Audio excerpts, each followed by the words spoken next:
আমরা হচ্ছি মাছে ভাতে বাঙালি। আমাদের বাংলাদেশের প্রধান খাবার হচ্ছে প্রিয় মাছ এবং ভাত। তাই মাছে আমরা জানি বাজার থেকে যে মাছ কিনি সেই মাছগুলো অনেক সময় ভালো থাকে না, টাটকা থাকে না। তাই আমরা যে আব্দুল্লাহনগর গ্রামের যে যুবকরা রয়েছি, সেই যুবক ভাই রয়েছে, ছোটো ভাই ভাতিজা এবং বন্ধু মহল যারা আছি, সবাই মিলে আজকে ভাবছি যে ফ্রেশ ফরমালিন মুক্ত আমরা মাছ খাবো। তাই আজকে আমরা এখানে মাছ মারার জন্য আসছি। দেখেন অনেকে কিন্তু মাছ মারতেছি।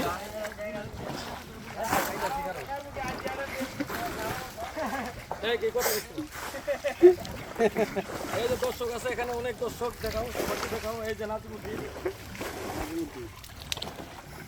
খালে ভাঙ্গি উগাইতেছে নাইলা।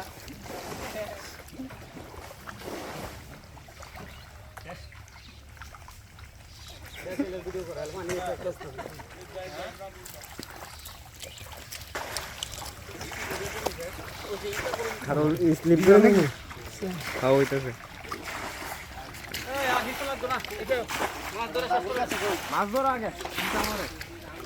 এই যে রবিনকে দেখতে পাচ্ছেন, অনেক দর্শক কিন্তু এই মাছ, আমরা যে গ্রামের ঐতিহ্যবাহী, সেই ঐতিহ্যবাহী এই মাছ মারার যেই দৃশ্য সেটা দেখার জন্য এই যে দেখেন গ্যালারিতে কিন্তু অনেক লোক আছে। ওই যে আম গাছে উঠেও দেখতেছে, এই যে দেখতে পাচ্ছি। ওই যে ভাইজিৎকে, ওই যে ওইখানে আছে দেখেন, আমার আরও ছোট ভাই আছে। এই যে দেখেন এখানে অনেক দর্শক কিন্তু আছে।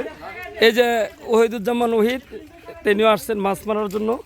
রয়েছেন কিন্তু রকিব বাবু, এই যে রকিব বাবু মাছ মারার যেই আমাদের উৎসাহদানে যিনি প্রধান উৎসাহদাতা, রকিব বাবু রয়েছেন। বিলালের মুরের বিলাল আজকে আসলে মাছ মারা কেমন লাগছে? ভালো লাগছে? ধন্যবাদ। অনেক ফ্রেশ মাছ আজকে কিন্তু আমরা ওই ফরমালিন মুক্ত মাছ খাবো, একদম ফ্রেশ। আমাদের ঐতিহ্যবাহী আব্দুল্লাহনগর গ্রামের যেই এই যে অনেকটুকু জায়গা, প্রায় এখানে মনে হয় কানি বলি 2-3 কানি জায়গা হবে। আমরা আসলে বাদ দিয়েছি, আজকে এই বাদ আমরা শেষ করব ইনশাল্লাহ, সন্ধ্যার আগে শেষ হবে। এই যে দেখেন কত বড় প্রজেক্ট আমরা নিয়েছি। ওই যে রয়েছে এখানে,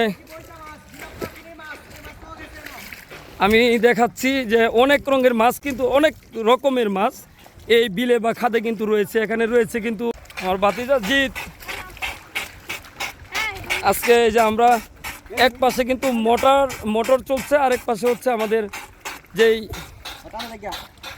হাতে বানানো যেই পানি সেচে যেই ব্যবহার করে থাকি, সেই টিন দিয়ে বানানো, এবং রয়েছে মাসুদরানা।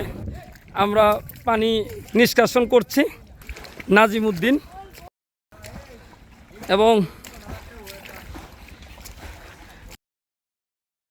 আমাদের মাঝে রয়েছেন কিন্তু বড় ভাই শ্রদ্ধেয় হানিফ ভাই।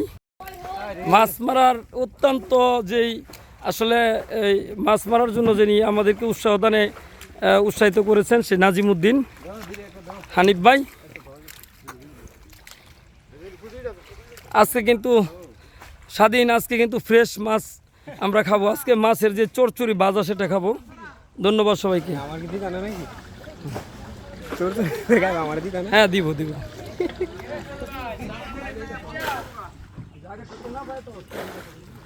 প্রায় শেষের দিকেই বলবো, প্রায় 10 গুণ্ঠা জমি কিন্তু শেষ। এখন আমরা যাব পরের যেই দক্ষিণ প্রান্তে, উত্তর প্রান্তে যেই জমিটুকু রয়েছে সেখানে যাব। আমাদের গ্রামের ভাষায় যদি বলি, চচ্চড়ি যে পুঁটি, সে পুঁটি রয়েছে, এবং রয়েছে কিন্তু ওই টাকি মাছ রয়েছে এখানে, আমরা শৈল মাছ, এবং আমার এক ছোটো ভাই কিন্তু এখানে কিন্তু খোলসা মাছ পেয়েছে, যেটা এখন বিলুপ্ত পাই। এখানে রয়েছে গুতুম মাছ, এই দেখেন কত সুন্দর মাছ, একদম ফ্রেশ। এটা কই মাছ। আর এখানে রয়েছে কিন্তু জিত,